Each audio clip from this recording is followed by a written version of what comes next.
Okay, so everyone's comfy, everyone's tucked in. Get your, I don't know, get some hot chocolate or whatever. Uh, get comfortable, and I'm going to start. Can the dragon shoot fire? Yes, it can. It has burnt my clothing before, and I would prefer that he not touch my hair this time. If you have one chance for something, what would it be? It would be to spend Valentine's with all of you guys tomorrow. Okay, I'll start now. Why your name is Yoru? Is there any history? There's a little bit of history. Yoru stands for night, and Lucia stands for light, so it's night light. Okay, let me start. Otherwise, I'll be dilly-dallying so much I completely forgot. There is a lore, but I haven't really announced it. I think it's a personal reason. Yeah, Yorulucius. Are you an... I don't... Okay. Relax, guys. I'm gonna... Let me start with the story first, otherwise this is going nowhere. Be my night light. I'm scared of the dark. I think... Night light? Or do you mean night? Okay. Okay, loves. Okay, dears. Okay, let me start. So I'm continuing chapter 16 of A Girl's Love. This is written by Charles Garvice. You can find the book online. Okay, I'm going to be reading a story, okay? Relax. Okay, so chapter 16. This chapter starts with Jasper Addleston was in love. It was some time before he would bring himself to admit it, even to himself.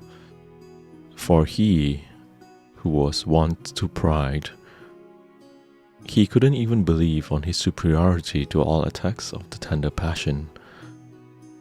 Often and often he has amused himself and his chosen companions by the ridiculing of conditions of those that's weak, who are just mere mortals, who basically allowed themselves to be carried away by what he termed a weak and contemptible affection for the other gender. Good night story, yes. Just get comfortable. Hi, Snow. Hi, Hannah. Okay. Marriage, as he used to say, was entirely a matter of business. A man didn't marry until he was obliged, and then only did so to better himself. As to love, and that kind of thing, well, it was an exploded idea, a myth which had died out. At any rate, too absurd a thing altogether for a man possessed of common sense. For such a man, for instance, Jasper Addleston.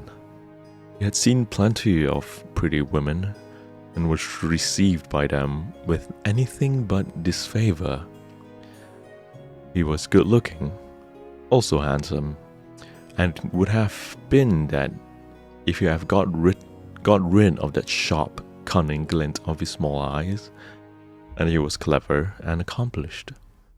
He was just a man, he would have been supposed, to fall a victim to the tender passion, but he had stuck fast by his principles, and gone stealthily along the road to success with his cold smile, ready for anyone in general, and not a warm beam in his heart for anyone in particular. Okay, Zuyu, what app do you make your character? It's called Live 2D. Let's see. Yeah, welcome everyone. He's just a guy. Pentagonite is right. He's just a guy. Okay. And now, yes, he was in love. In love as deeply, unreasoningly, as impulsively as the veriest schoolboy. This was very annoying.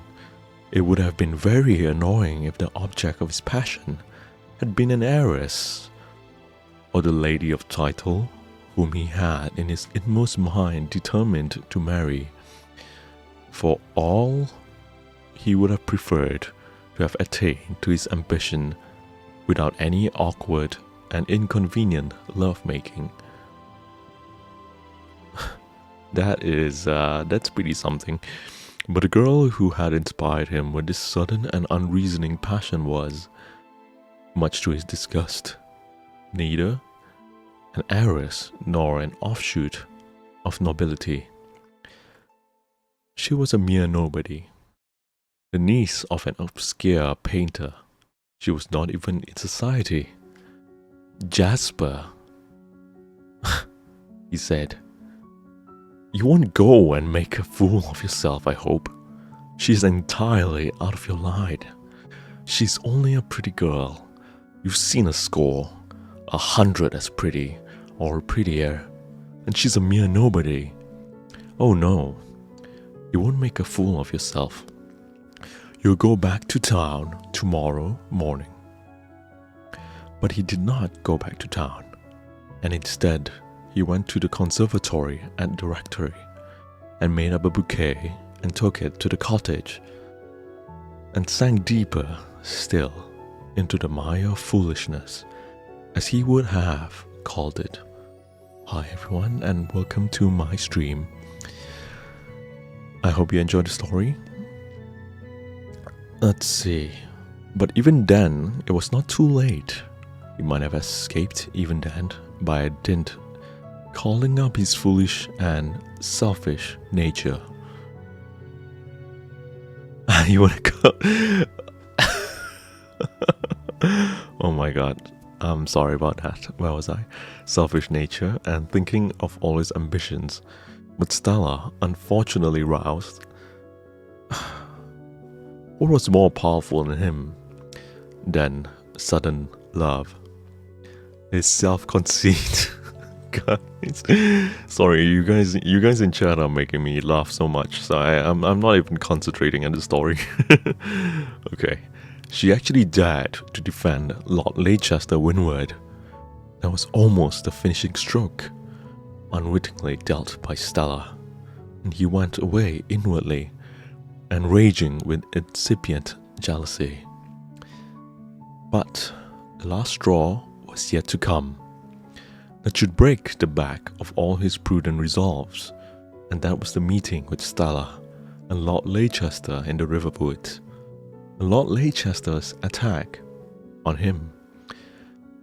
That moment, the moment when he lay on the ground looking up at the dark, handsome, angry, and somewhat scornful face of the younger peer, Jasper Addison registered a vow.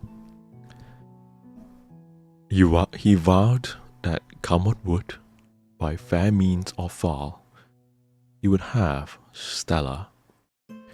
He vowed that he would snatch her from the haughty and fiery young lord who had dared to hurl him, Jasper, to the dust and then insult him.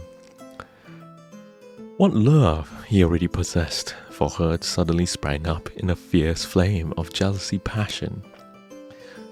And he rode home to the rectory. He repeated that vow several times, and at once, without the loss of an hour, began to hunt for some means to fulfill it. He was no fool, this Jasper Addison. For all his conceit, he knew the immense odds against him if Lord Leicester really meant anything by his attention at Stella. He knew what fearful advantages Leicester held. All the court cards was in his hand. He was handsome, renowned, noble, and wealthy, a suitor whom the highest in the land would think twice before refusing. He almost guessed, too, that Stella had already loved Leicester. He had seen her face turn to the young lord, had heard her voice as she spoke to him. He ground his teeth together with vicious rage as he thought of the difference between her way of speaking to him and to Leicester. But she shall speak to me, look at me like that, before all this game is over. This he swore to himself. I can afford to wait for my opportunity. It will come, and I shall know how to use it. Yes, I'm determined now. I will take him. I will take him from her. It was a bold, audacious resolution, but then Jasper was both bold and audacious in the most dangerous of ways, in the cold, calculating manner of a cunning, unscrupulous man. Hey Fira, thank you so much, okay? He was clever, undoubtedly clever. He had been very successful, and had made that success by his own unaided efforts. Already, young as he was already beginning to be talked about. When people were in any great difficulty at his branch of the law, they went to him, sure of finding him cool, ready, and capable.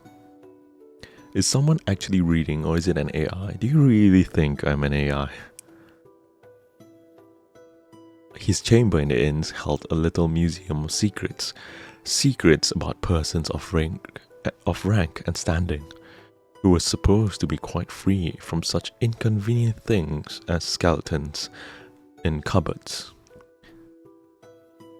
People came to him when they were in any social fix, when they owed more money than they could pay, when they wanted a divorce, or were anxious to hush up some secret, who threatened disclosure involved shame and disgrace, and Jasper Addleston was always ready with sound advice, and better still, some subtle scheme or plan. Yes, he was a successful man, and had failed so seldom, almost never, that he felt he could be confident in this matter too. Hey filmmaker, thank you so much, okay? I've always done well for others, he thought. I've gained some difficult points for other people. Now I will undertake this difficult matter for myself. My cat? He's not a cat, he's a dragon, but welcome everyone. I have always done so, and now I will do this myself. He went home to the rectory and pondered, recalling all he knew of old Etheridge. It was very little, and the rector could tell him no more than he knew already. James Etheridge lived the life of a recluse, appearing to have no friends or relations, save Stella. Nothing was known about his former self. He had come down into the quiet valley some years ago and settled at once in the mode of existence which he was palpable to all. Was he ever married? Asked Jasper. The rector thought not. I don't know, he said. He certainly hasn't married down here.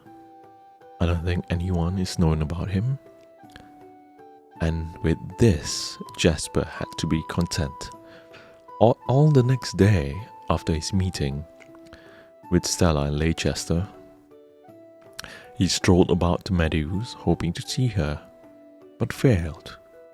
He knew he ought to be in London, but he could not tear himself away. I miss. Thank you guys so much for the follow.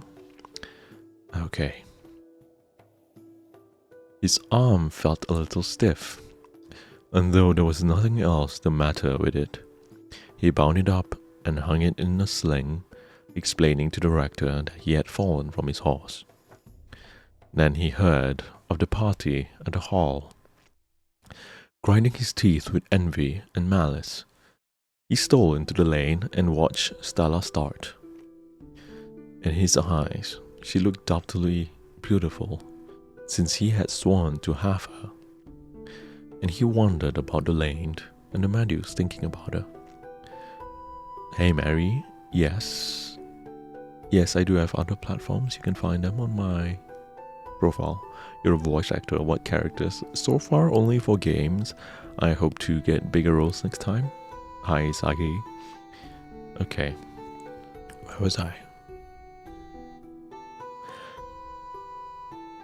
Okay, in the lanes thinking about Stella, and thinking too of Lord Leicester all that evening, waiting for her to return to get one look at her. Fortune favored him with more than a look, for while he was waiting for the boy, you look like another VT. Yes, miss, I believe we might have the same parent.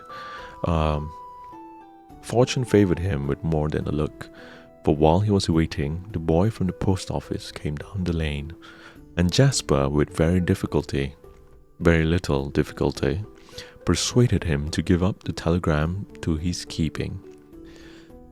I'm sorry to say that Jasper was very tempted to open the telegram, and if he resisted the temptation, it was not in consequence of any pangs of conscience, but because he thought it would scarcely be worthwhile.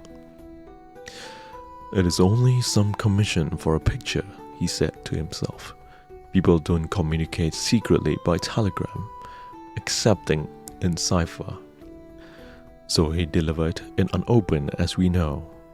But when we heard that sudden exclamation of the old man's, he was heartily sorry he had not opened it. Okay.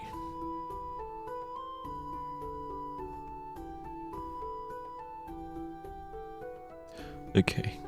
When he parted from Stella at the gate, he walked off down the lane, but only until out of sight, and then returned under the shadow of the hedge and waited. Hi everyone, welcome. Yes, I'm sure we're not the same person. Welcome everyone, hi. Yeah, if you guys want to find out, you can find my profile. I have other content as well. Thank you, and I will continue.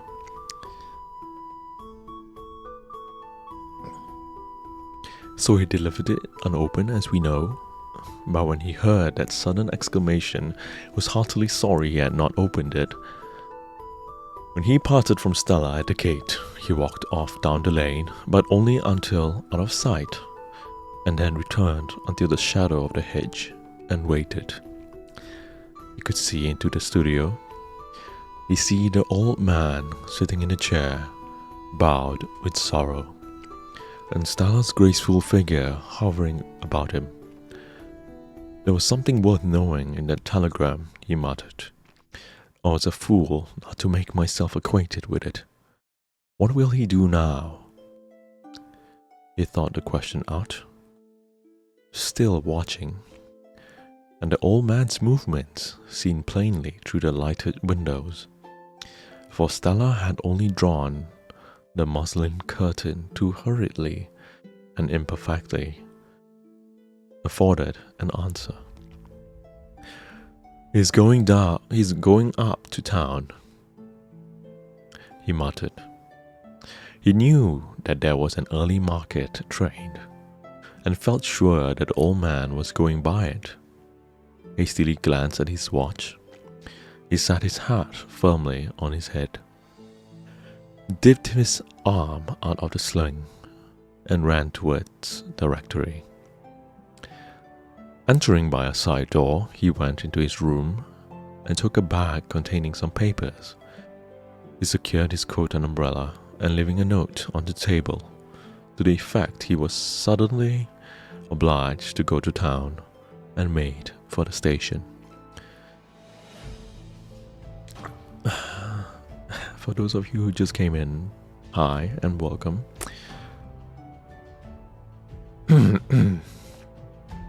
As he did not wish to be seen, he kept in the shadow and waited, and was rewarded in a few minutes by the appearance of Mr. Atteridge. There was no one on the station besides themselves, and Jasper had no difficulty in keeping out of the old man's way. A sleepy porter sauntered up and down, yawning and swinging by his lantern, and Jasper decided he wouldn't trouble him by taking a ticket. Okay. The train came up.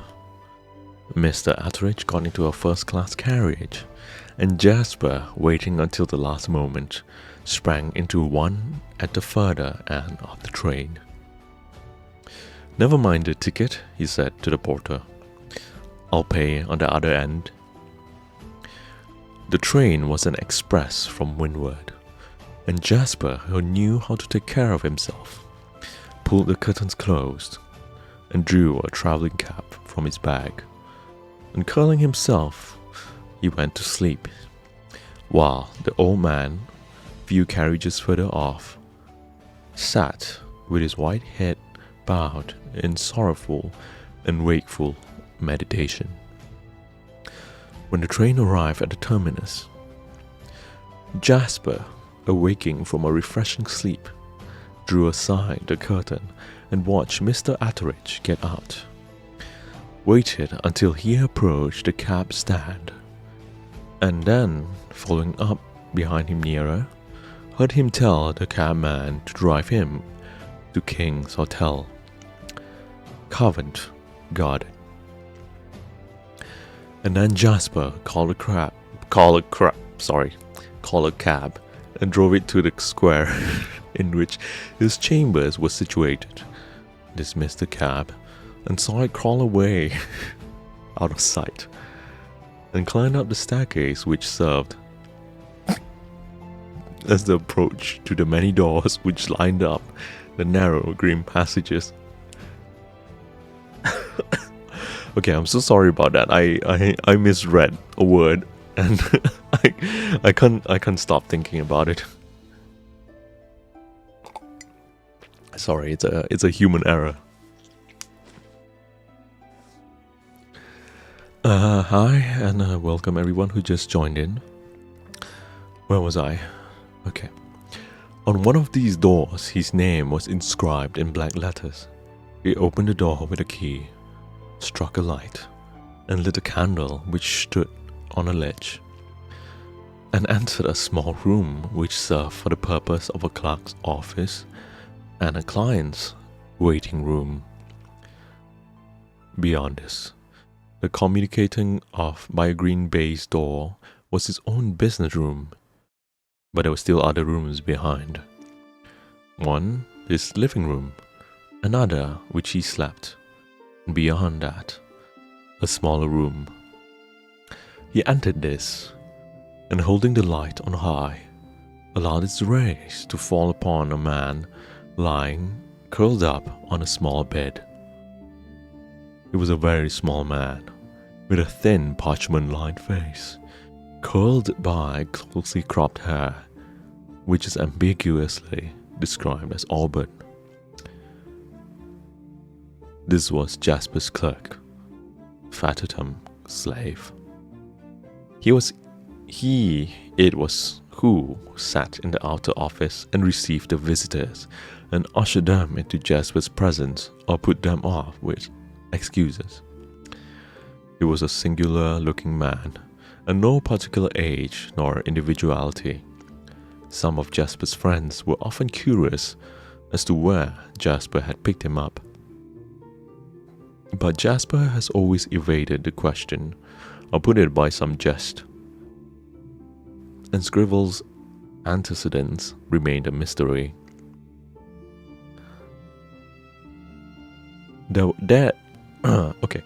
That he was a devoted and never-tiring servant was palpable to all. In Jasper's presence he seemed to live only to obey his will and anticipate his wishes.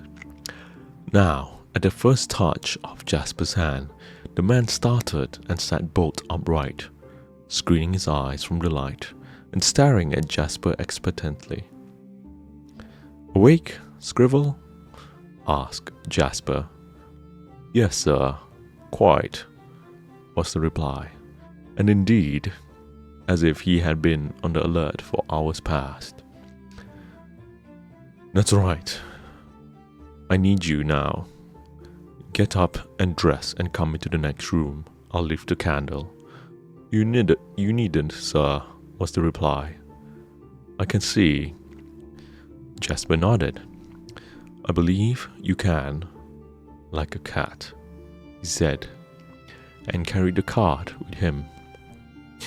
In a few minutes, in a very few minutes, the door opened and Scribble entered. He looked woefully thin and emaciated, was dressed in an old but still respectable suit of black, and might have been taken for an old man, but for the sharp, alert look in his grey eyes and the sandy hair, which showed no signs of grey.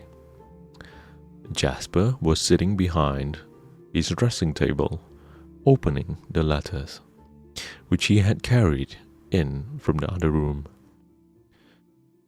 "Oh, here you are," he said. "I want you to go out." Scribble nodded. "Do you know King's Hotel, Covent Garden?" asked Jasper. "King's? Yes, sir. Well, I want you to go down there." He paused, but he might have known the man would not express any surprises. "Yes, sir," he said, as coolly as if Jasper had told him to go to bed again. "I want you to go down there and keep a lookout for me. A gentleman had driven there, an old man, rather bent, with long white hair. Understand?" "Yes," was the quiet reply. "Hi, Annie. He will probably go out first thing. Quite early, actually. I want to know where he goes." "Only the first place he goes to, sir?" was the question. Jasper hesitated. "Suppose to you to keep an eye upon him, generally till, say, 1 o'clock, then come back to me. I want to know his movements, his every direction. You understand, Scribble?" "Understand, sir," was the answer. "Any name?" Jasper hesitated for a moment. A faint color came to his face, and somehow was conscious of a strange reluctance to mention his name. Her name, but he overcame it. How's my day? I'm doing pretty good. Thank you for asking. Bible study? No, this is not. I'm just reading everyone a story.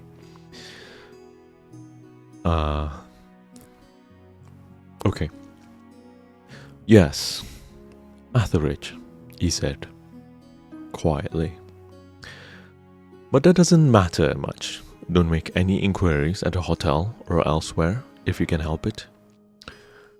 "Very good, sir," said the man, and noiselessly he turned and left the room. Little did Stella, dreaming in the cottage by the sweet-smelling meadows and the murmuring river, think that the first woof of the web, which Jasper Addleston was spinning, was commenced that night in the green chambers of Lincoln's Inn. As little did Lady Winwood guess, as she lay awake, vainly striving to find some means of averting the consequences of her son's infatuation for the painter's niece, that a keener and less scrupulous mind had already set to work in the same direction. Okay, that was chapter 16. Oh, hi Profane Rose, and welcome to the stream, and Sleepy, hello. How's everyone doing so far? Let's take a quick break, maybe a minute or two, before I continue the next. How's everyone feeling so far? It's Thursday. Any of you have any plans tomorrow?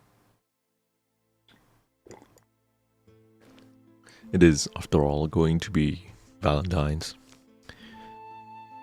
Remember to drink some water. What chapter am I in right now? I'm currently in 7. I'm going to be reading 17. Yeah. So, without further ado, I guess I will start. Chapter 17. Jasper Okay. Jasper I need to keep it PG-13, so let me change the words. Jasper undressed and went to bed, and slept as soundly as men of his peculiar caliber do sleep.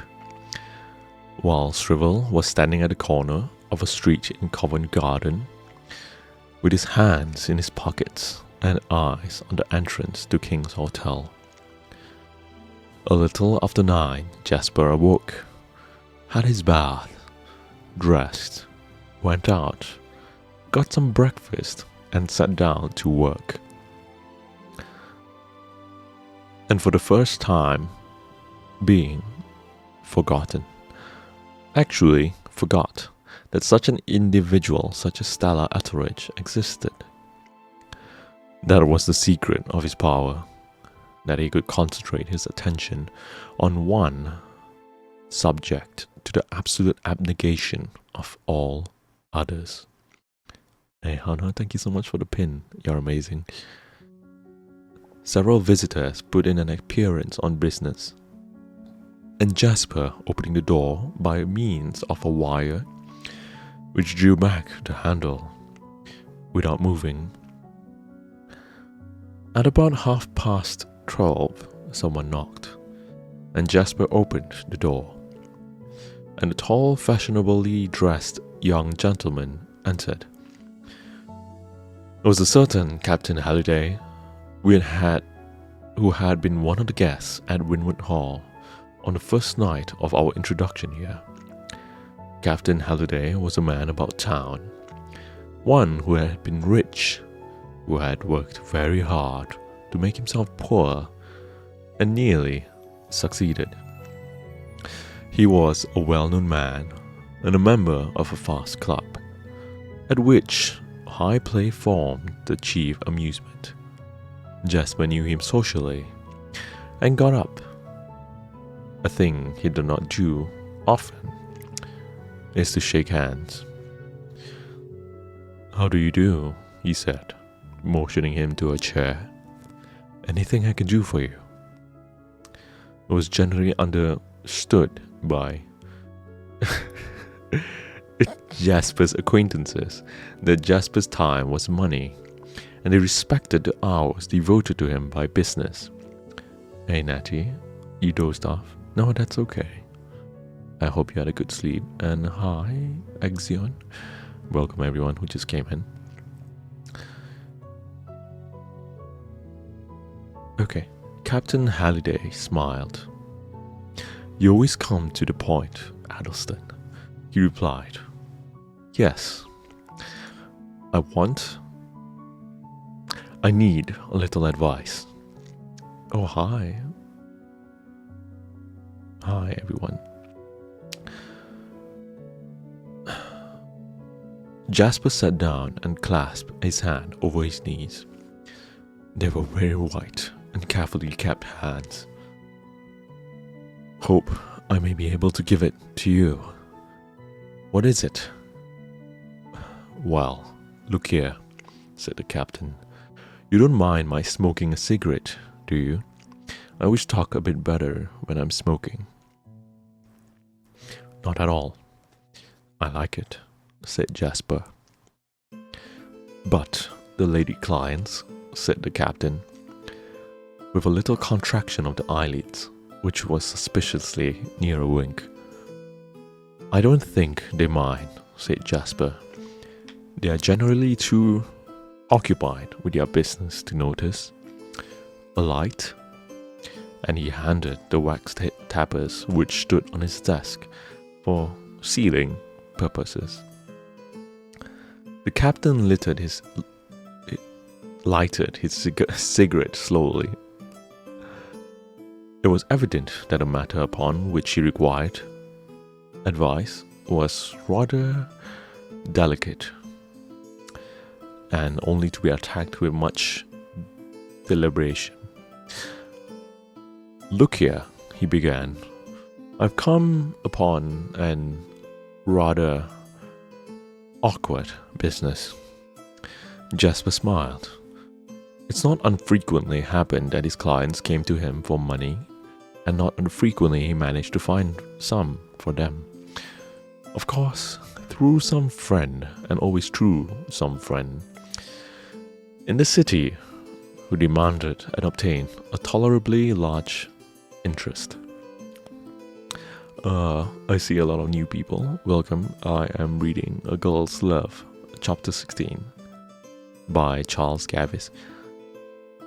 Jasper smiled and wondered how much the captain wanted, and whether it would be safe to lend it. "What is it?" he said. "You know, the rockery?" asked the captain. Jasper nodded. "I was there the other night. I'm there every night, I'm afraid," he added. "But I'm referring to the night before last." "Yes," said Jasper, intending to help him. "And luck went against you, and you lost a pile." No, I didn't," said the captain. "I won a pile." "Huh. I congratulate you," said Jasper, with a cool smile. "I won a pile," said the captain, from all round, but principally from a young fellow, a mere boy, who was there as a visitor, introduced by young Bellamy. "Do you know a young Bellamy?" Yes. Said Jasper. He was very busy. "Everyone knows Bellamy. Well, the young fellow. I was awfully sorry for him." Hi, Luna,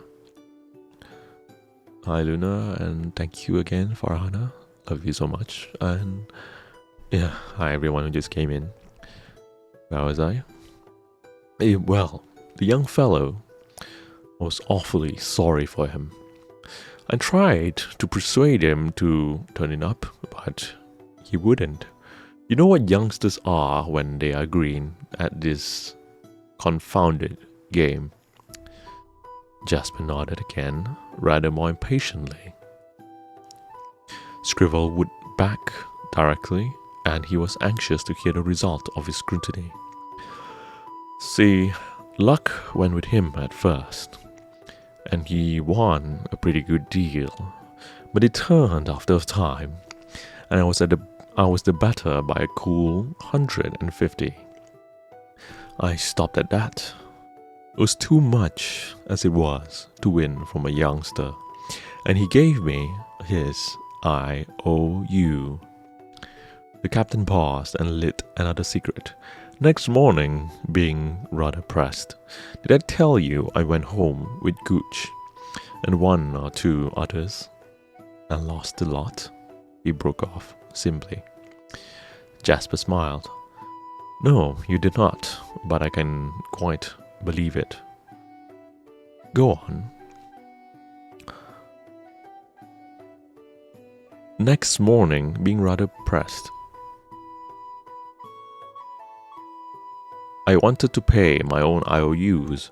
I looked him up to collect his, and he put you off, and you want me to help you. Am I right? Said Jasper, smiling behind his white hand. No, I don't. Hi, Kirsty. Welcome. I hope you've been well, and I hope you ate. Where was I?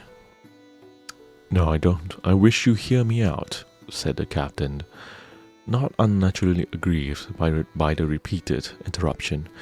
I beg your pardon, said Jasper. I thought I should help you, to bring you to the point, but there, tell it your own way.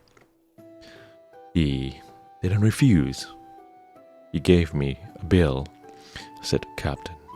Said he was sorry he couldn't manage the cash, but expecting me to call, had got a bill ready, which you naturally declined to accept from a perfect stranger, said Jasper. Which I did nothing of the sort, said the captain. It was backed by Bellamy, and that was good enough for me. Bellamy's name written across the back, making him responsible for the money. If the young fellow didn't pay... I understand what a bill is, said Jasper with a smile. Of course, assented the captain, puffing at his cigarette. Bellamy's name, mine, which was good enough for me. And for most people, you might add, said Jasper. Well, I meant to get some fellow to discount this, get some money for it, you know. But happening to meet Bellamy at the club, it occurred to me that he might not have liked the bill hawked about, so I asked him if he'd take it up. See? Quite. Whether he'd give you the money for it, the £150, I see, said Jasper. Well? Sorry, let me pause my reading. You look like someone who can say Oratrice Mechanic de Angelis Cardinal. I don't know. I know it was a fucking meme. Okay, sorry. Where was I? I mean, comment for typing all that, by the way. Anyway, Jasper said, Well, I didn't. I put it rather delicately. There was a lot of fellows about, and he didn't seem to understand me. What bill do you mean, old man? He said. I took an oath to not fly any more paper a year ago, and I've kept it, by George. Jasper leaned forward slightly, the keen hard look which comes into the eyes of a hound that suddenly scent game came into his. But this time, he did not speak, as was usual with him when interested. He instead remained silent. Well, I flatter myself I played a cool hand, said the captain, complacently flickering the ash from his cigarette. I knew the bill was, what is it called? A forgery, said Jasper coldly. I'm sorry, to his what? Sorry, let me take a pause.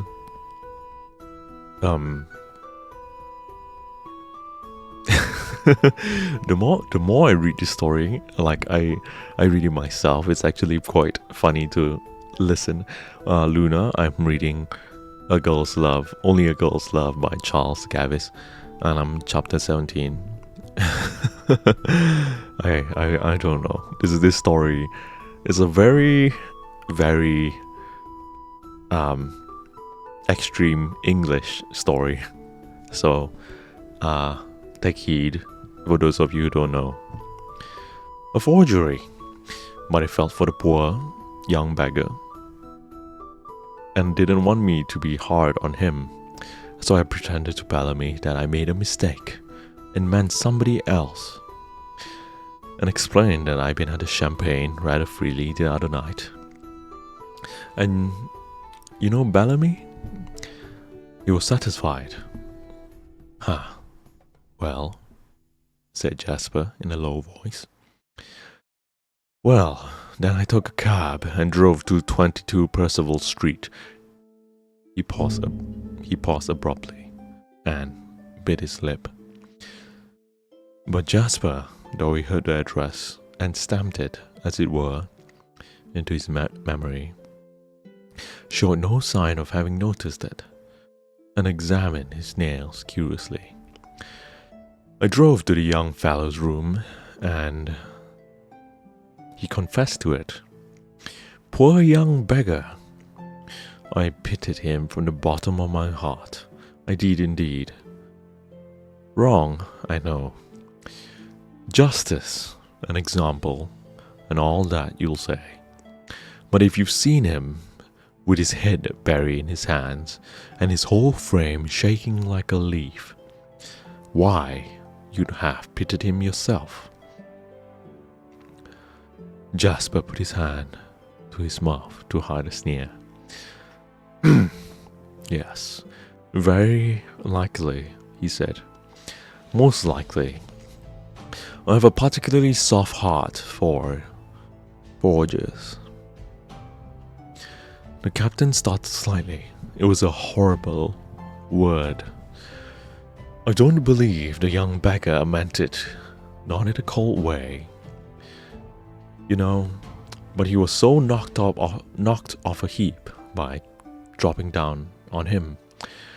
So afraid, looking like a washler, that the idea and the bill struck him, and that he did it. He swears that Bellamy and he are such chums that Bellamy wouldn't have minded. Ah, said Jasper with a smile. The judge and jury will look at that in a different light. The judge and jury, of course, but in this case, what do you mean? Demanded the captain. You don't think I'm going to, what's his name, prosecute? Then, why else are you here for? Jasper was going to say, but politely corrected it to, then, what can I do for you? Well, here's the strange part of the story. I went home to find the bill and tear it up. Jasper smiled again and again, hid the delicate sneer. But if you'll believe me, I couldn't find it. What do you think I've done with it? I don't know, said Jasper. Lit your cigar with it for all I care. Okay. I'm gonna take a quick pause. Casey, thank you so much. Love you. And Douglas is so cute. Yes, it is. To correct Hannah and Snow, I believe this is like 80s. I think it's towards 80s where they have cars. Okay, I'm going to continue, okay?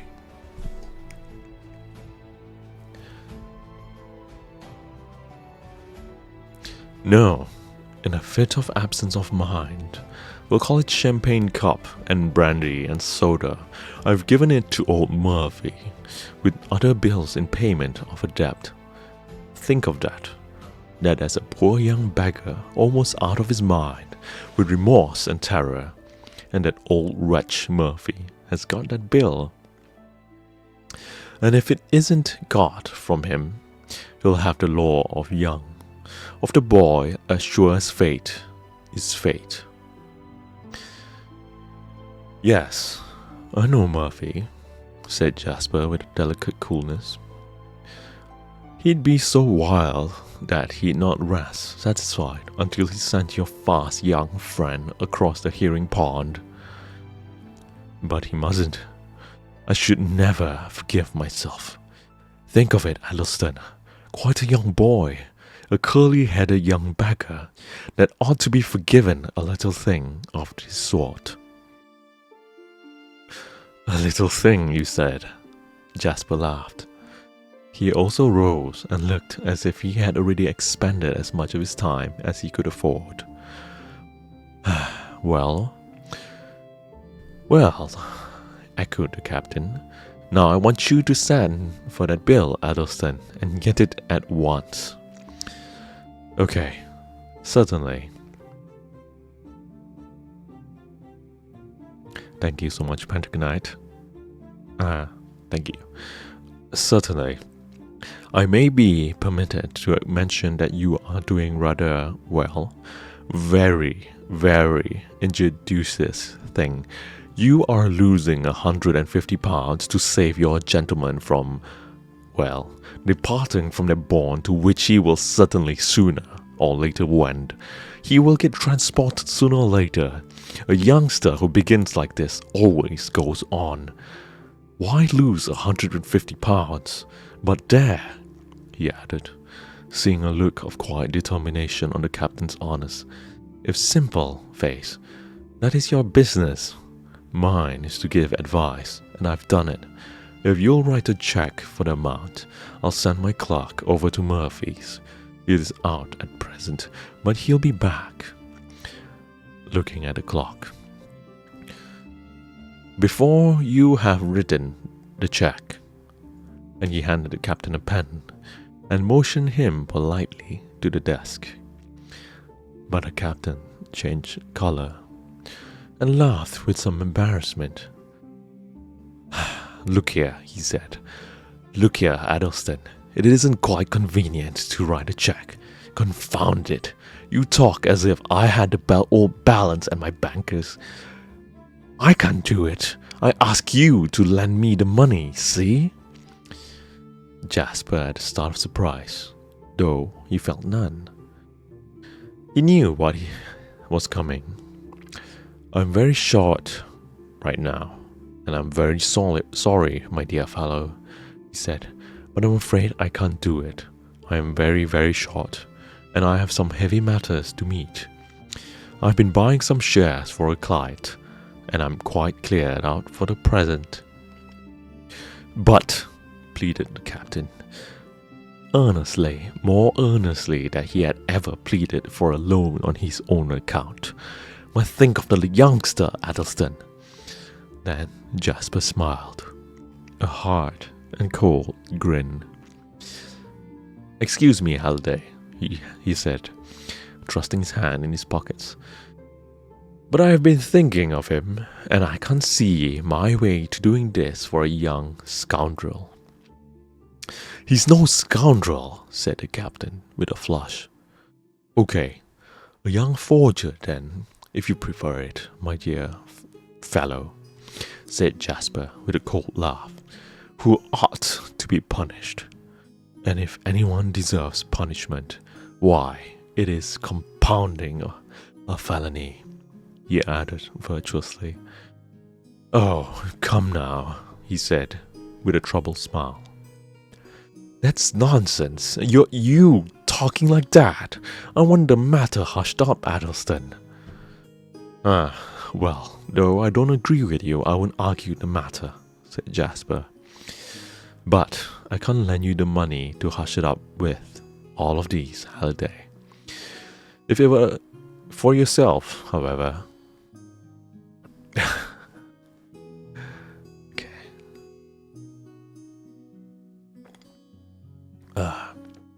There was something in Jasper's cold face, in his compressed, almost sneering leap. Shit. Oh my god, I'm so sorry. I'm so sorry. Snow, shut the fuck up. Okay. Anyway, where was I?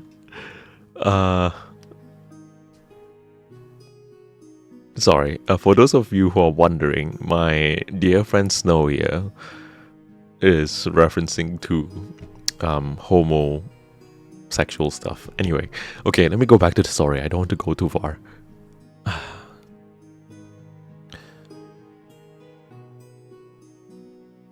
There was something in Jasper's cold face, in his compressed, almost sneering lips and hard, keen eyes, that convinced the captain any further time expended and endearing to soften Jasper Addleston's heart would be time wasted. "You know what? Never mind," he said. "I'm sorry I've taken up your time. Good morning. Of course, this is quite confidential, you know that." Jasper raised his eyebrow, smiled pleasantly. "My dear Halliday, you are in a lawyer's office. Nothing that occurs within these walls go out, unless the client wishes it. Your little story is as safely locked up in my bosom as if you had never told anyone about it. Good morning." The captain put on his hat and turned to go. But at that moment, the door opened and Scribble entered. "I beg pardon," he said, and drew back, but paused, and instead of going out, walked up to Jasper's desk and laid a piece of paper on it. Jasper took it up eagerly. There was one line written on it, and it was this: 22 Percival Street. Jasper did not start. He did not even change color. His lips tightened, and a gleam of eagerness shot from his eyes. With the paper in hand, he looked up carelessly. "All right, Scribble.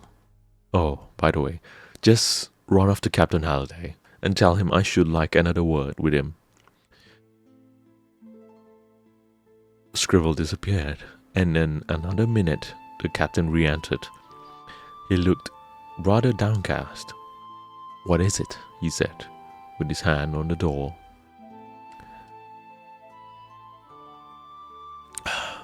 Jasper went and closed it, and then laughed in his quiet, noiseless way. "I'm afraid you think me a soft kind of lawyer, Halliday, but this story of yours has touched me. Indeed it has." The captain nodded and dropped into a chair. "Hi, Livy. Welcome." Hi, Hannah. I'm reading A Girl's Love." "I thought it had," he said. Simply. "Well, I believe this story will touch anyone, wouldn't it?" Yes, said Jasper, with a sigh. "It's very wrong, you know. Altogether out of line, but I suppose you set your heart on hushing it up, huh?"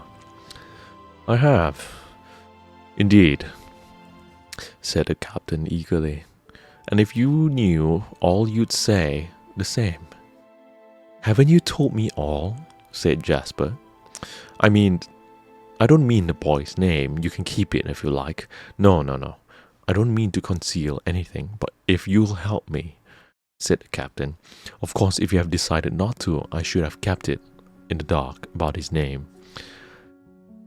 "Of course," said Jasper with a smile, and he glanced at the slip of paper. "Well, perhaps you'd better tell me all, hadn't you?" "I think I had," assented the captain. "Well, the youngster's name is Etheridge." How do you spell it?" asked Jasper carelessly. The captain spelled it. "Not a common name, and he's anything but a common boy. He's a handsome youngster, and I couldn't help pitying him, because he had been left to himself so much. Etheridge, no friends, and all that sort of thing." "How's that?" asked Jasper, with his eyes cast down, a hungry eagerness eating at his heart. There was some mystery after all, then, about the old man. "Well, it is this way. It seems he's the son of an old man, a painter, or a writer, or something, who lives far away in the country, and who can't bear this boy near him." Oh my God! Is this the uncle's son? "Why?" asked Jasper, examining his nails. "Well, because he's like his mother," said the captain, simply. "And she ran away with another man and left the boy behind." "I understand." "Yes," resumed the captain. "Usual thing. The husband, this boy's father, was awfully cut up. He left the world and buried himself and sent the boy away. Treated him very well, though, all the same. Sent him to Athens, and to Cambridge, and under the care of a tutor, that sort of thing, but couldn't bear to see him. He's up now for the holidays, the boy, I mean." "I understand," said Jasper. "Quite a story, isn't it?" And he paused to throw the piece of paper on the fire. "Do you think the boy has communicated with his father ever since?" Heavens, no, not unlikely. He said something about telegraphing." "Ah, yes, just so." said Jasper. Well, it will be inconvenient, but I suppose I must do what you want. The sooner we get this over, the better. And he sat down and drew out his checkbook. Thanks, muttered the captain. I didn't think a good fellow like you would stand back. I didn't, indeed. I ought not to do it, murmured Jasper with a shake of her head as he rang the bell. Take this letter to Murphy and wait, Scribble, he said. Scribble disappeared noiselessly. By the way, said Jasper, have you mentioned this to anyone except me? No, not to a soul, replied the captain. Okay, and you bet I shall not. Of course, said Jasper with a smile. It wouldn't be worth spending 150 to hush up if you did. Mention such a thing to one person, excepting me, of course. And he smiled. And you let the whole world know.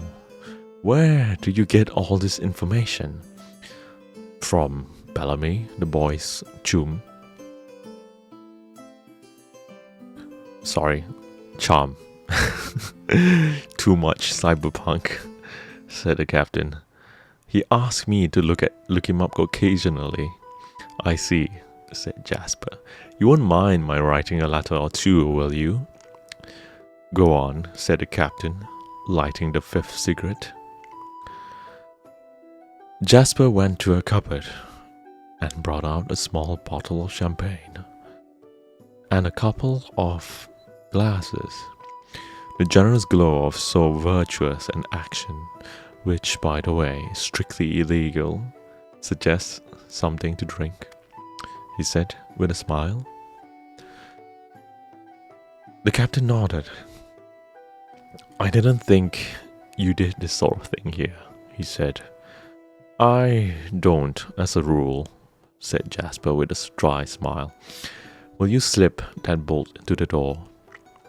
The captain, greatly enjoying anything in the shape of an irregularity, did as he was bidden, and two sat and sipped their wine.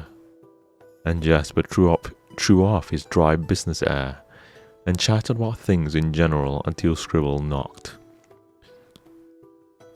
Jasper opened the door for him, took an envelope from his hand, and carried it to the desk. Well, said the captain. All right, said Jasper, holding up the bill. The captain drew a long breath of relief. I feel as if I had done it myself, he said with a laugh. Poor young beggar. You'll be glad to know he's get to get off scot-free. Ah, said Jasper. By the way, hadn't you better drop him a line? Right, exclaimed the captain. That's a good idea. May I write it here? Jasper pushed a sheet of plain paper before him and an envelope.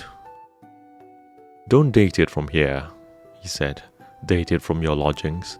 You don't want him to know that anyone else knows anything about it, of course.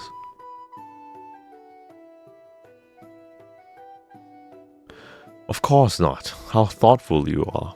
That's the best of lawyer. Always keeps his cool. And he drew up a chair and wrote, not in the best of hands or the best of spelling. Okay, let me pause for a second. Is everyone enjoying their time? The slow burn is burning me.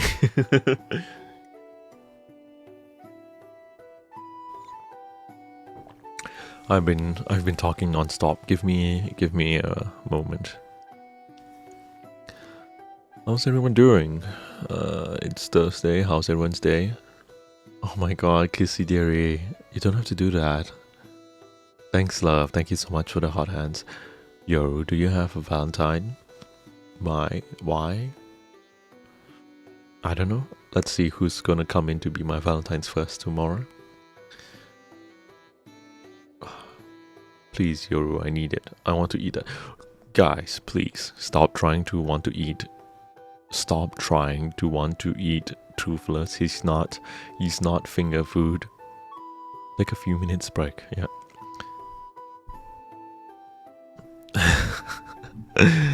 I know, for those of you who have any Valentine's plans, then good.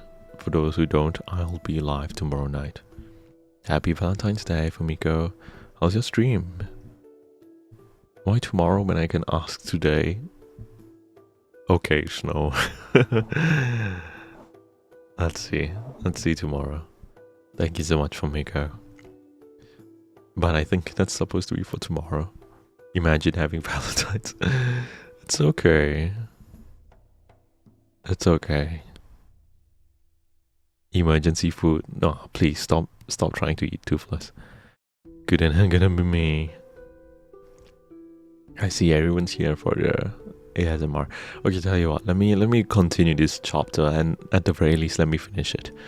Okay, so the last I stopped was the captain writing a letter to the son of Atterridge.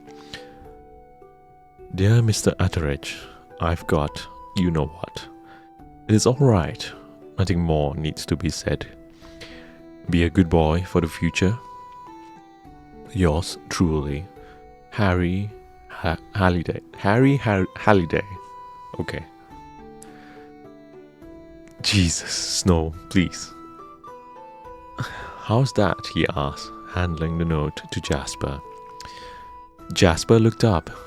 He was bending over his desk. Oh my god. Jesus, what the fuck did I just read? Okay. Context, people, everyone, please. Context. Jasper looked up. He was bending over his desk, apparently writing a letter, and looked up with an absent expression. No, it's just that chat and Twitch is pretty gay stuff. Okay, anyway. He said. Oh yes, that will do. Stop though, to set his mind quite at rest. Better say that you have destroyed it. As you have, see? As he took the envelope and held it over the tapper until it burnt down nearly to his finger, dropping the remaining fragment on the desk and allowing it to turn and smolder away. The captain added a line to that effect. Now, your man can run with it, if you'll be so good. Jasper smiled. No, he said, I think not. I'll send a commissionary. He rang the bell and took up the letter. Send this by the commissioner, he said. There is no answer. Tell him to give it in and come away. And now I'm off, said the captain. I'll let you have a check in a day or two, Addleston, and I'm very much obliged to you. All right, said Jasper, with a slightly absent air, as if his mind was already engaged with other matters. No hurry, whenever it's convenient. Goodbye. He went back to his desk before the captain has left the room, and bent over his letter. But as the departing footsteps died away, he sprang up, locked the door, and drawing a slip of paper from under his blotting pad, and held it before him with both hands and looked down at it with a smile of eager triumph. It was the forged bill, and without a word or gesture, he looked at it for a full minute, gloating over it as if it was some live, sentient, lying thing in his path, and utterly at his mercy. And at last he raised his head, and his lips parted with a smile of conscious power. So soon, he muttered. So soon. Fate is with me. She's mine. My beautiful Stella. Yes, she will be mine. Though 100 Lord Leicesters stood between us. Chapter 18. When Stella awoke in the night. When Stella slept through the night and awoke in the morning, it was a start that she remembered the scene of last night, and that she was, with the exception of Mrs. Penfold, alone in the cottage. While she was dressing, she recalled the incident of the eventful evening, the party at the hall, the telegram, and, not least, finding of the mysterious miniature. But, above all, there shone out clear and distinct the all-important fact that Lord Leicester loved her, and that she had promised to meet him this evening. But for the present, there was much on her mind. She had to meet Mrs. Penfold and communicate the information that Mr. Etheridge had suddenly been called to London on important business.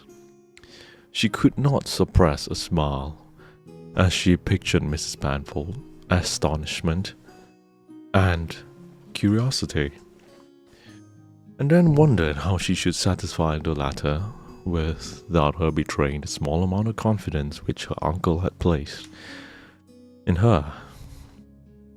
She went downstairs to find the breakfast laid, and Mrs. Penfold hovering over unconcealed impatience.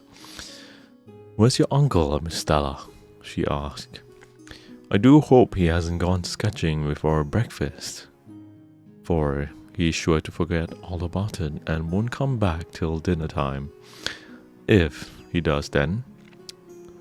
"Uncle has gone to London," said Stella. "To where?" demanded Mrs. Penfold.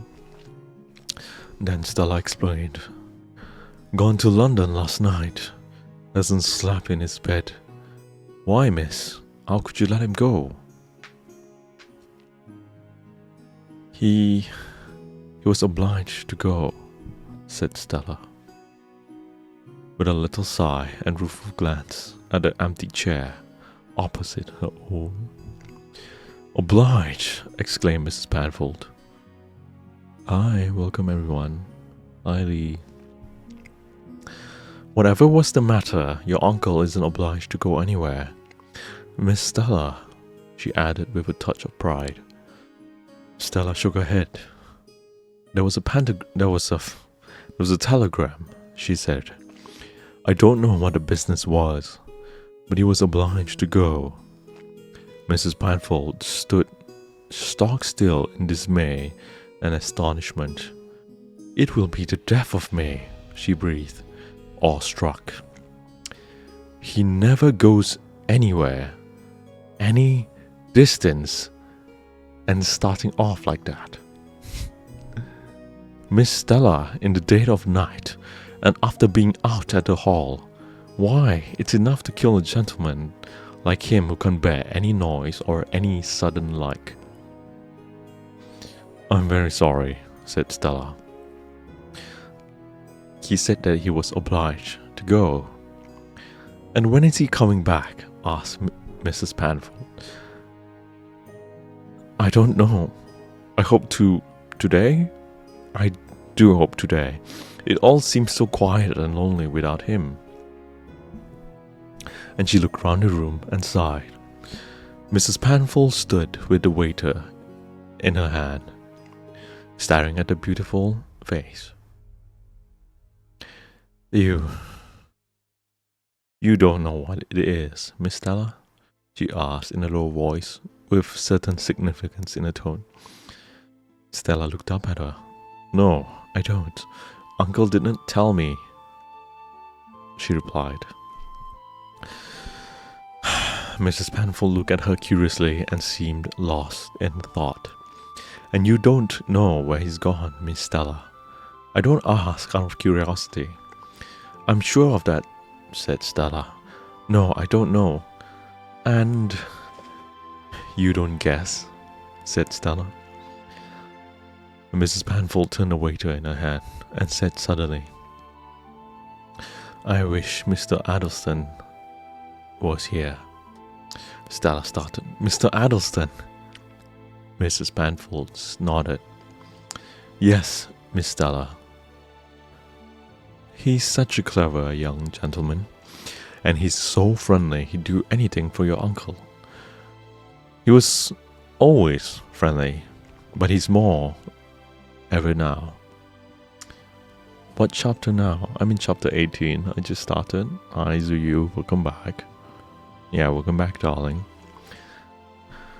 Mrs. Panfold looked at her with a smile, which died away before Stella's look of unconsciousness. I don't know, Miss Stella, but he is. He's always about the cottage. Oh, I forgot. He called yesterday and left something for you. And she went out, returning presently with a bouquet of flowers. I took them in the pantry to keep cool and fresh. Aren't they beautiful, Miss Stella? Very, said Stella, smelling them and holding them in a little way from her, in a manner of her gender. So very beautiful. It is very kind of him. Are they for Uncle or for me? Mrs. Panfold smiled. For you, Miss Stella. Is it likely he'll leave them for your uncle? I don't know, said Stella. He is Uncle's friend, not mine. Will you put them in the water, please? Mrs. Panfold took them with a little air of disappointment. It was not in this cool manner she expected Stella to receive the flowers. Yes, miss. And there's nothing to be done? No, except to wait for my uncle's return. Mrs. Panfold hesitated for a moment. Then she went out. Hi, Jeanette. Hi, Yi Ching. Welcome. Stella made an effort to eat some breakfast.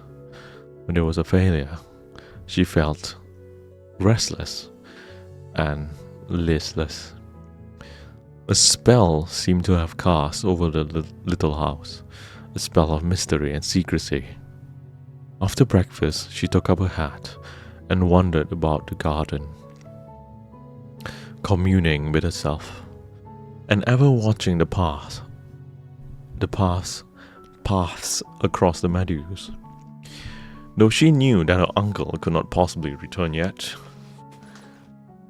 The day wore away and the evening came, and as daylight gave place to the sunset, Stella's heart beat faster.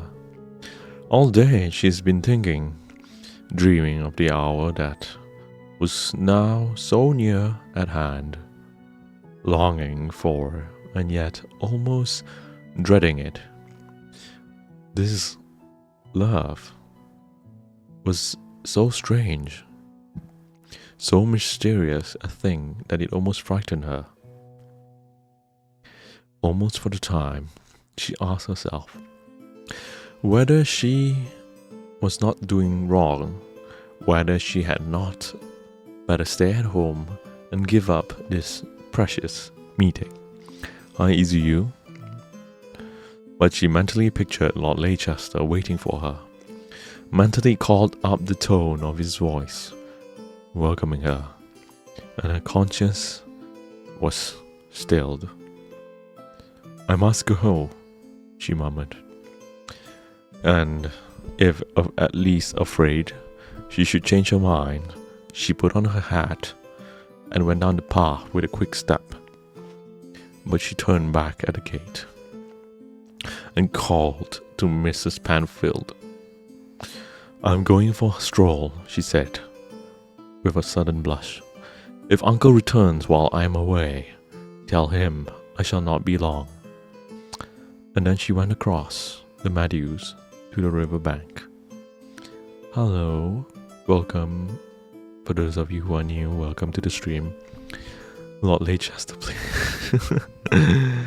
Okay.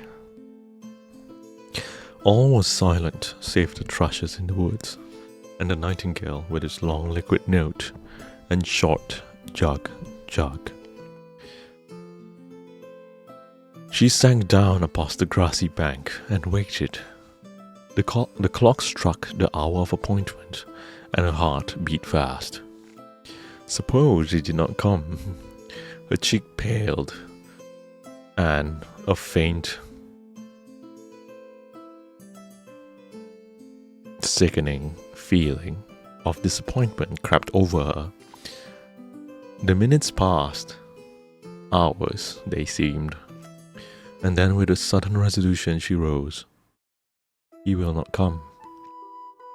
I will go back. It is better so. But even as the words left her lips sadly, a light skiff shot from the shadow from the opposite bank and flew across the river. It was Lord Leicester. She knew him though his back was turned towards her, and he was dressed in a suit of boating flannel, and her heart leaped. With practiced ease, he brought the skiff alongside the bank and sprang up beside her, both hands outstretched. My darling, he murmured, his eyes shining with a greeting as passionate as his words. Have you been waiting long? Did you think I was not coming? Stella put her hands in his and glanced up at him. Her face flushed. I did not know, she said, but with a little smile lurking in the corner of her red lips. You knew I should come, he went on. What could prevent me? Stella, I was here before you. I've been lying under the tree, watching you. You look so beautiful that I lay there feasting my eyes and reluctant to move, lest I should dispel the beautiful vision. Stella looked across her eyes and drooped. Hi, Mitsuke. Hi. You were there while I was thinking you had perhaps forgotten. Forgotten, he laughed softly. I had been looking forward to this hour. I dreamt of it last night. Can you say the same, Stella?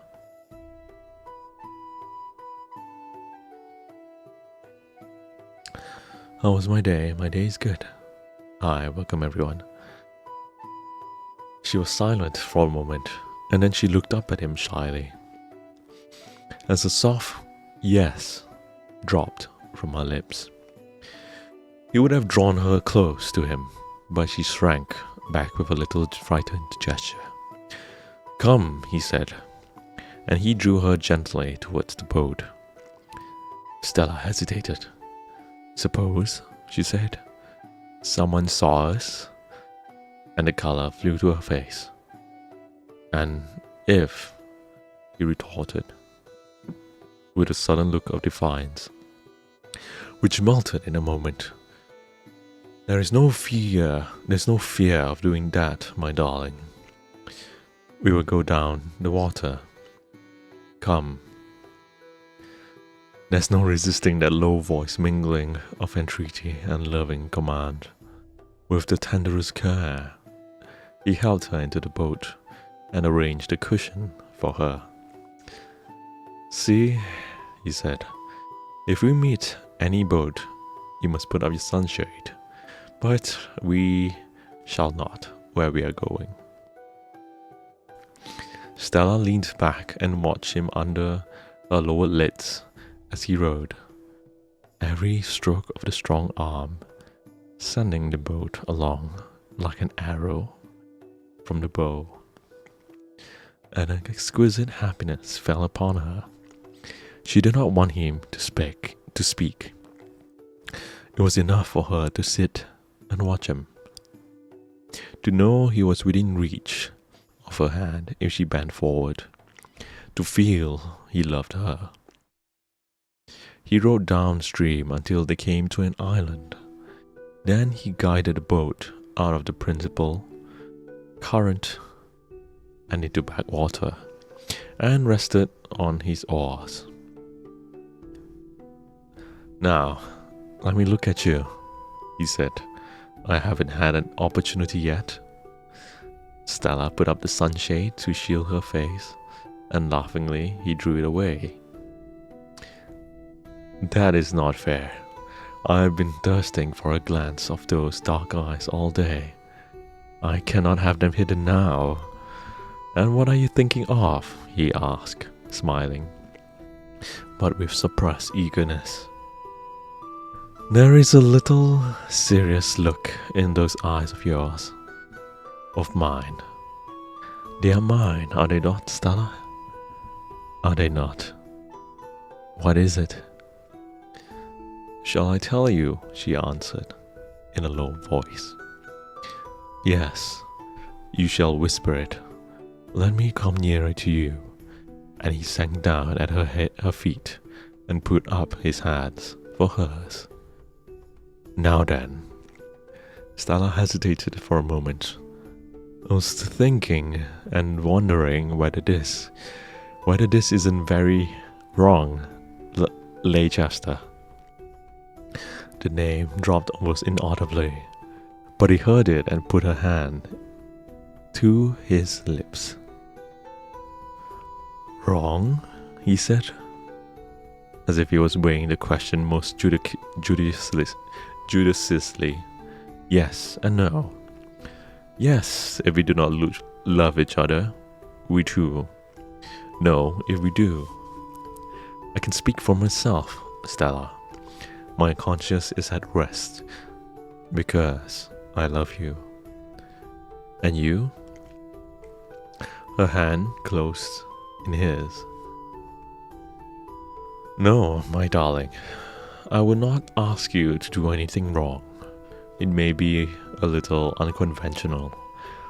This stolen half-hour of ours, perhaps it is. But what do you and I care for the conventional? It is our happiness that we care for." And then he smiled at Stella. It was a dangerously subtle argument for a girl of 19, coming from the man she loved. But it sufficed for Stella, who scarcely knew the full meaning of the term conventional.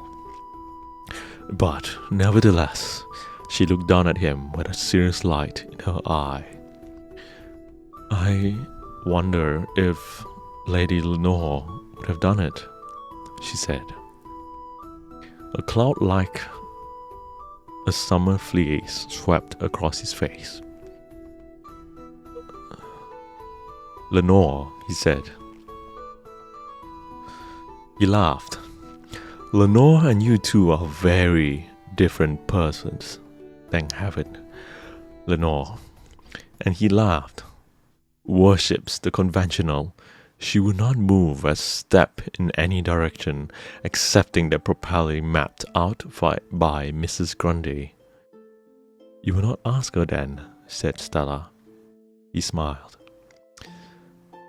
"No, I should not," he said, empathetically and significantly.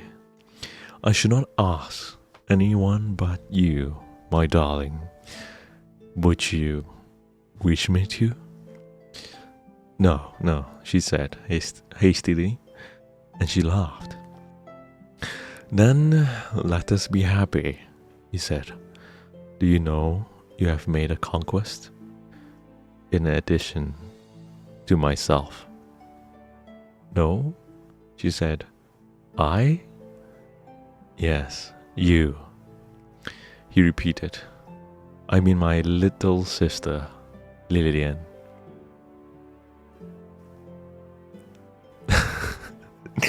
"Ah," said Stella with a little glad light in her eyes. "How beautiful and lovable she is." He nodded. "Yes, and she has fallen in love with you. We are very much alike in our tastes, he said, with a significant smile. Yes, I think she thinks you too beautiful and lovable. Stella looked down at the ardent face, so handsome in its passionate eagerness. Did you tell her? She murmured. He understood what she meant and shook his head. No. It was to be a secret. A secret for the present, my darling. I did not tell her. She would be sorry,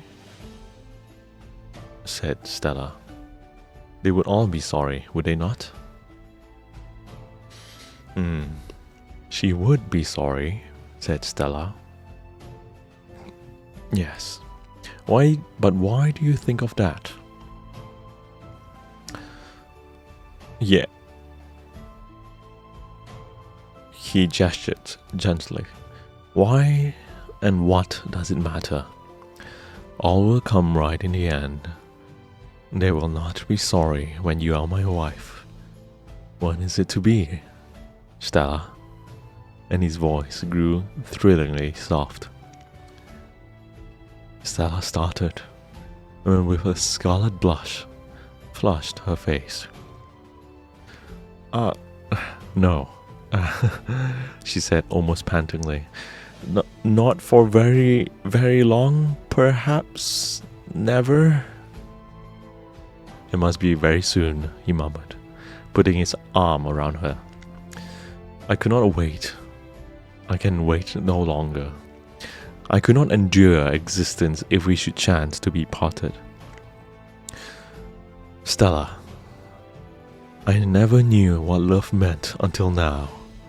If you knew how I have waited for this meeting of ours, how the weary hours have hung with leaden weight upon my hands, how miserably dull the day seemed, then you would understand.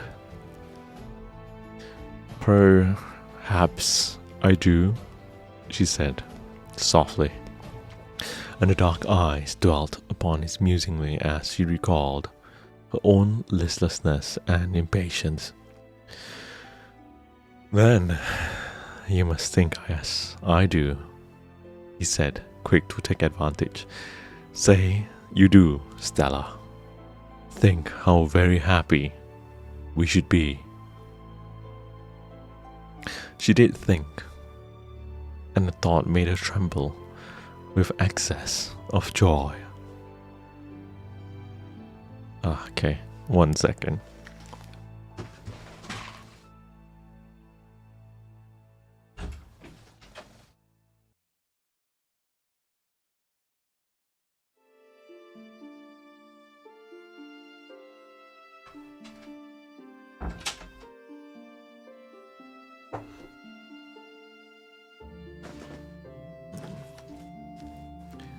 Okay. Okay. She did think, and the thought made her tremble with excess of joy. We two together in the world, where we would go and what we would do. We could go to all the beautiful places, your own Italy, Switzerland, and always together. Think of it. I'm thinking, she said with a smile. He drew closer and put her arm around his neck. The very innocence and purity of her love inflamed his passion and enhanced her charm in his sight. He had been loved before, but never like this, with such unquestioning love. Well, then, my darling, why should we wait? It must be soon, Stella. No, she said. Why should it? I'm very happy. What is it that you dread? Is it so dreadful the thought that we should be alone together, all in all, to each other? It is not that, said Stella, her eyes fixed on the line of sight that fell on the water from the rising moon. It is not that. I am thinking of others. Hi, Saturn. Do you do weddings? Do you want me to do weddings? Yes, I'm reading chat right now. Hi, Kizzy. I hope you're driving safe, okay, babe? Okay. The only wedding I want... Okay. Okay, so... the only wedding I want is you to do is ours. Okay. Okay. Let me continue. Always of others, he said, with tender reproach. Would you think of me and think of ourselves? I wish, she said. It is not wish, he coaxed her. See, if I cannot gratify it, I will, if it be possible.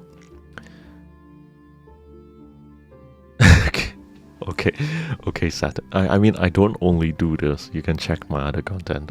Sorry, I'm gonna take a quick pause. Let me drink a bit of water. QC, why I can't find you? I'm right here, babe. Okay. Oh shit. I play games too, not just do ASMR. Okay.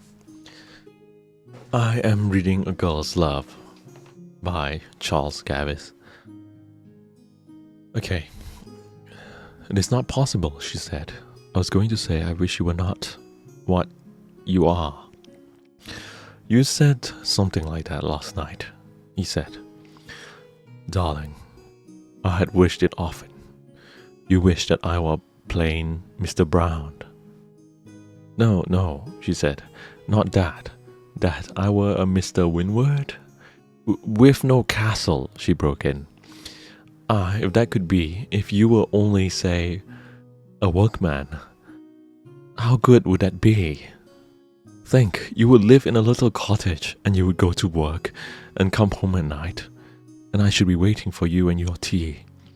Do they have tea or dinner? I don't even know, she broke off to inquire with a laugh.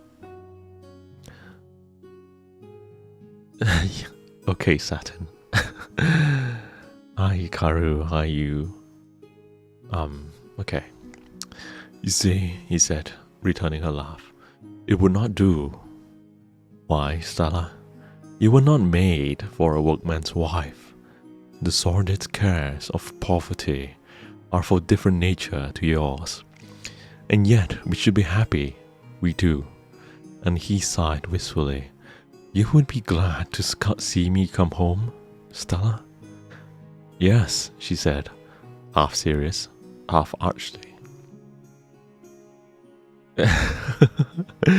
Interesting one, Stella. I have seen them in Italy, the peasants' wives, standing at the cottages' doors, the hot sunset lighting up their faces, and their colored kerchiefs, waiting for their husbands, and watching them as they climb from the hills, from the pastures and the vineyards, and they have looked so happy that I have envied them. I was not happy in Italy, you know. My Stella, he murmured. His love for her was so deep and passionate, his sympathy so keen that half phrases were as plainly understood by him. And so you would wait for me at some cottage door. Well, it shall be so. I will leave England, and if you like, leave the castle, and take some little ivy-green cottage. She smiled and shook her head. Then they would have reason to complain, she said. They would say she dragged him down to her level. She taught him how to forget all the duties of his rank and high position. She has, and what is it Tennyson say? Robbed him of all the uses of life and left him worthless. Okay, let me take a pause. You'll peck me if I stare at it too long. Do you mean your bird? Hi Hikaru again, and hi Skipper, how are you?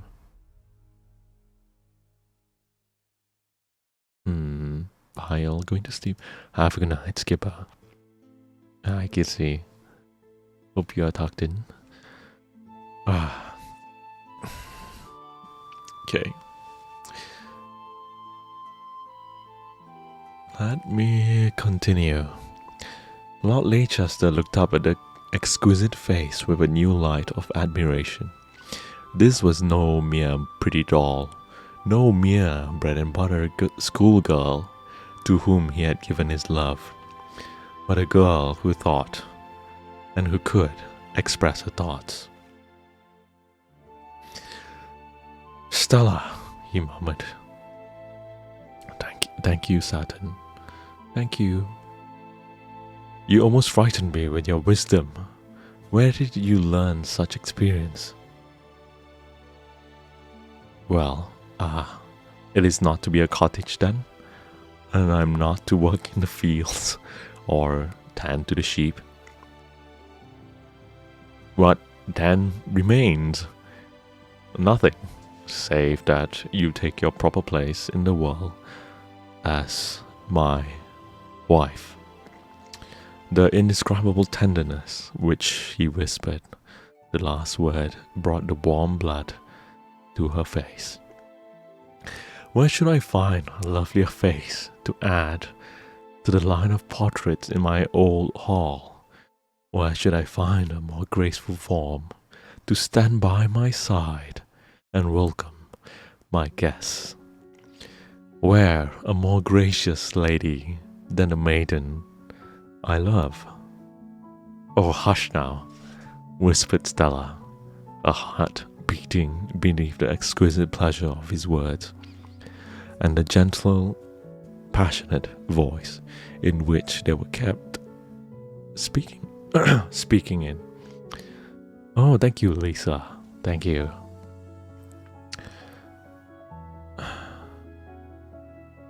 I am nothing but a simple and stupid girl who knows nothing except he pressed her lips. She looked at the water a moment. Then she bent down and lightly touched his hand with her lips.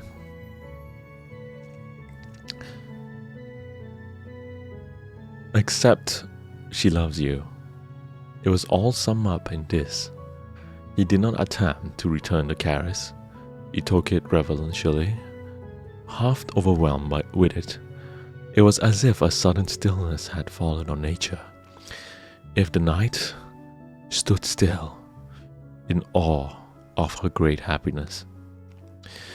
They were silent for a minute, both wrapped in thoughts of the other. Then Stella suddenly said, with a little not to be suppressed sigh, I must go. See, the moon is almost above the trees. It rises early tonight. Very. But I must go, she said. Wait a moment, he pleaded. Let us go on shore and walk to the weir. Only to the weir. Then we will come back and I will row you over. It will not take 5 minutes. Come. I want to show it to you with the moon on it. It is a favorite spot of mine. I have often stood and watched it as the water danced over it in the moonlight. I want to do so this evening, with you, by my side. I am selfish, am I not? Allow me to be selfish this once. He helped her out of the boat, almost taking her in his arms, and touching her sleeve with his lips. In his cavalier mood, he would not take so far to take advantage of her in her helplessness as to kiss her face, and they walked hand in hand, as they used to do in the good old days, where man and woman were not ashamed of love Why is it should they be now? Why is it when a pair of lovers indulge on stage in the most chaste of embraces, a grin run through the audiences? In this age of burlesque and satire, of sarcasm and cynicism, is there no to be love making? If so, what are poets and novelists to write about? The electric light and the science of astronomy. They walked hand in hand, Leicester windward and Viscount Trevor, heir to windward, and an earldom, and Stella, the painter's niece, and threaded the wood, keeping well under the shadows of the high trees, until they reached the bank where the Wear touches. Hi everyone, welcome to my stream. Okay, let me take a quick pause.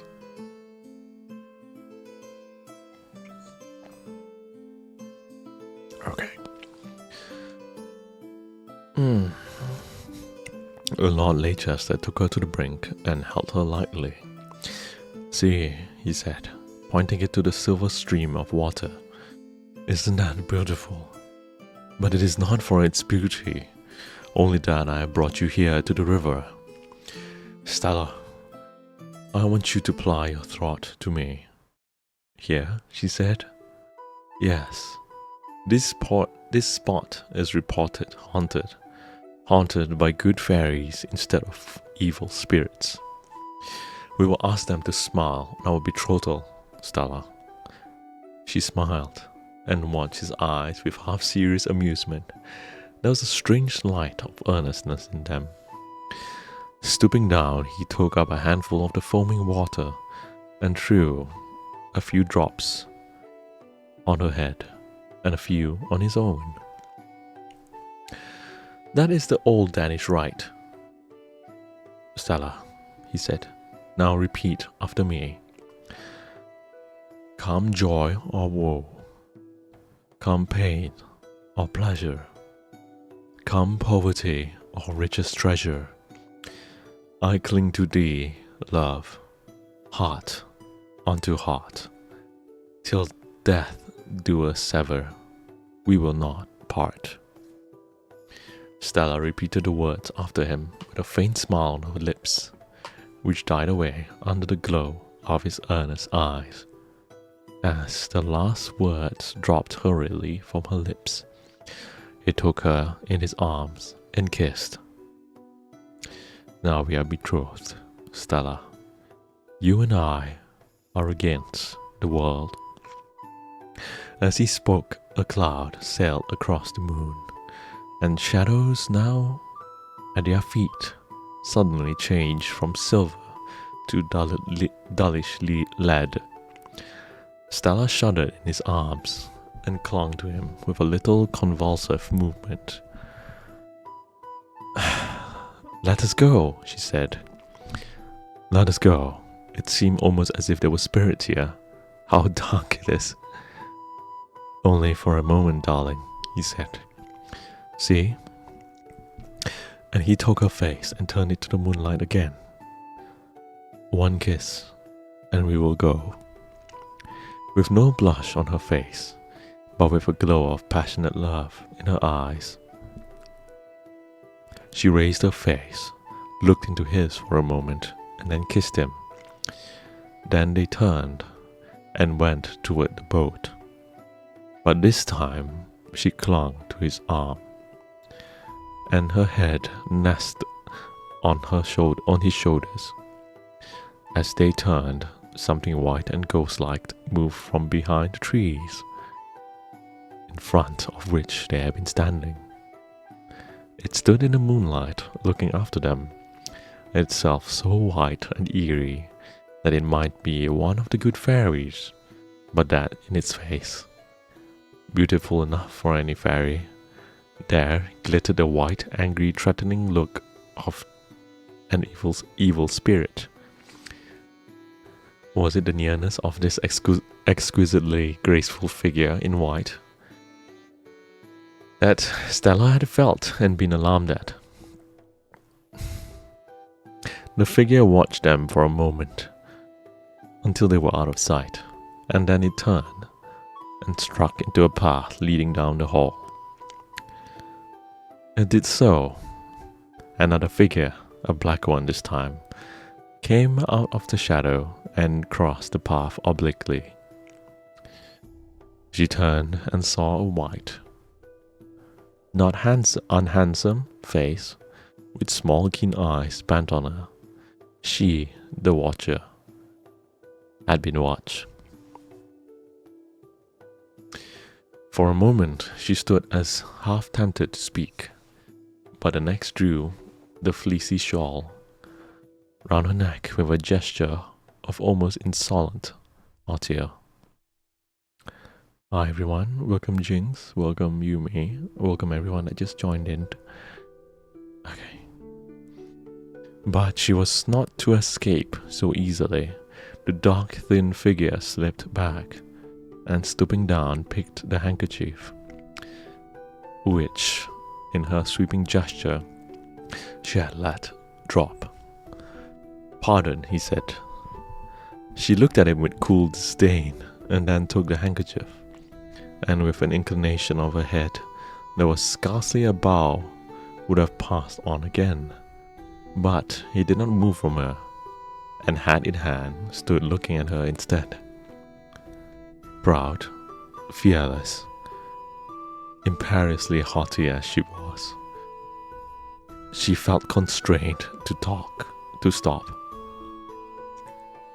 He knew by the mere fact of her stopping that he had impressed her, and he at once followed up the advantage gained. Let me take a quick pause. Hi Alison, hi Annie, and yeah, I'm still reading. Jeez. They are really, this part of the story, they are really, really in love. My goodness.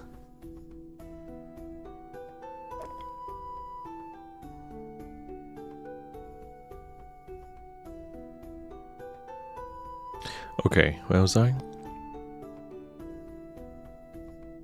If she had wanted to pass him without speaking, she should have taken no notice of the handkerchief and gone on her way.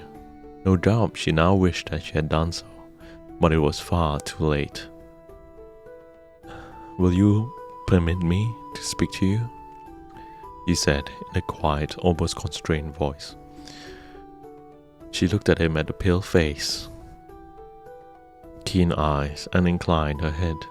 "If you intend to speak to me, sir, I apprehend that I cannot prevent it. You will do well to remember we are not alone here." Still uncovered, he bowed.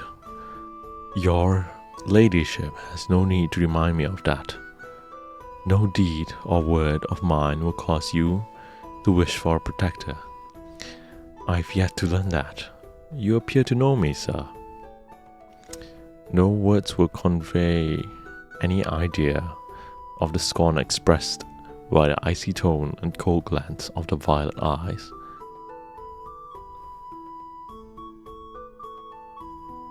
I'm a little confused.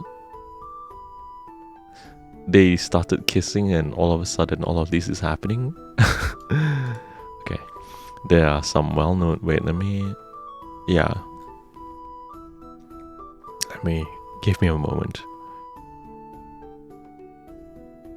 Okay. No, a faint smile. Wait, hold on. Christina, are you okay? I hope everything's okay with you, Kiss. Okay. And I hope it's not you. I don't know what's going on in the story. Hold on, let me just continue reading. There's... Oh, Jesus, you gave me a heart attack, babe. Oh my god. Okay. False alarm. Let me go back. A faint smile, differential yet self-possessed, swept across his face. There are some well known to the world. Their faces are easily recognized even in the moonlight, such as one as Lady She put up her hand, white, glittering with priceless gems, and at a commanding gesture he stopped.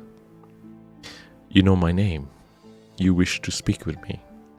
He inclined his head. What have you to say to me?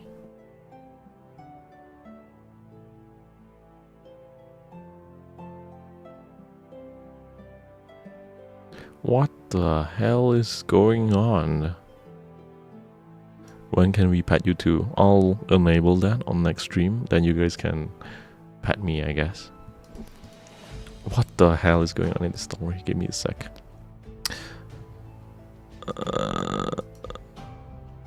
Okay, will you permit me to speak to you? He said in a quiet tone. If you intend to speak with me, sir, I apprehend that I cannot prevent it. You will do well to remember that we are not alone, okay? I have yet to learn that. You appear to know me, sir.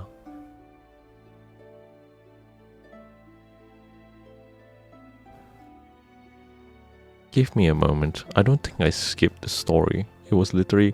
No, it's connected. It feels as if we skipped a lifetime, yeah. But it's actually not. Oh my god. What the hell is going on? So I think from what I understand is that they saw like two individuals. Okay. Two individuals who just left us, approached or something. Okay. So basically I think when the boat reached back, there were other people there. And I think they're talking about the other people, not so much Stella. Okay, let me continue.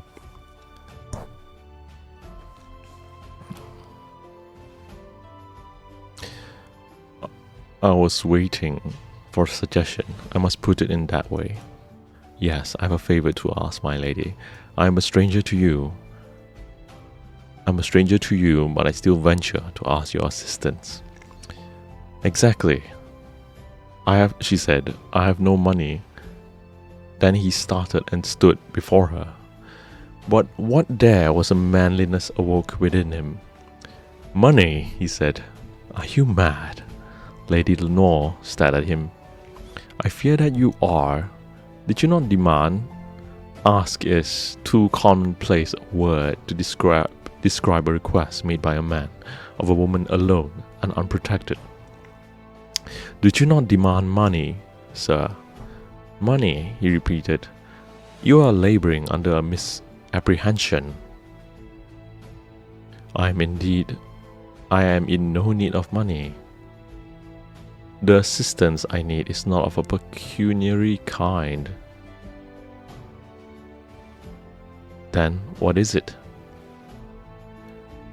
She asked. Be good enough to state your desire as briefly as you can. Hold on. Let me read a bit. I can't believe I'm saying this, but this is actually in the same chapter. What the fuck?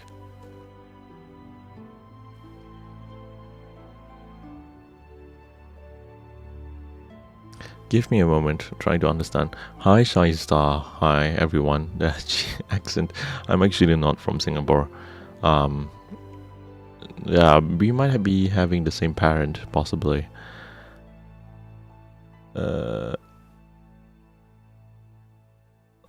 Okay. I know what's happening. I know exactly what's happening. So in the background, when Stella and Leicester are kissing, I suppose, in the background what's happening is that Jasper Addleston basically bumped into Lady Lenore and is asking to basically like, let's team up and sabotage the couple.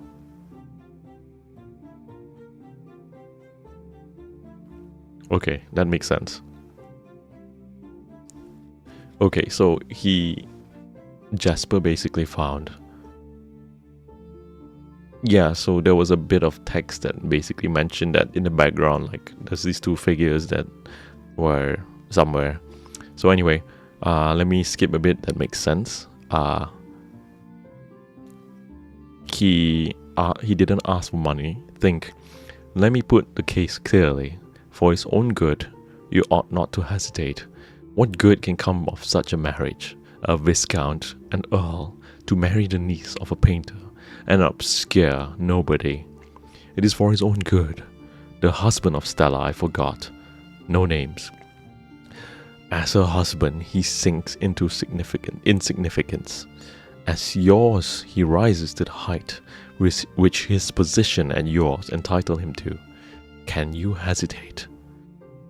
No tempter, since the big world began, not even the serpent at the foot of the apple tree in Eden, could have put it more ingeniously, she wavered.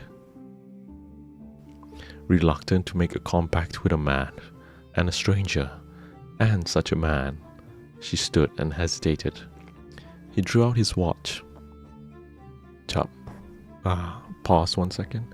Hi, Shine Star. Yeah, I believe we could have the same artist parent, like from the same commission person who made the model. Okay, but yeah, I can assure you we are not the same person. I am Yoru and welcome to my stream. Okay, let me continue. It is getting late. I see your ladyship declines the alliance I offer you. I wish you good night. She put forth her hand. Stop, she said. I agree.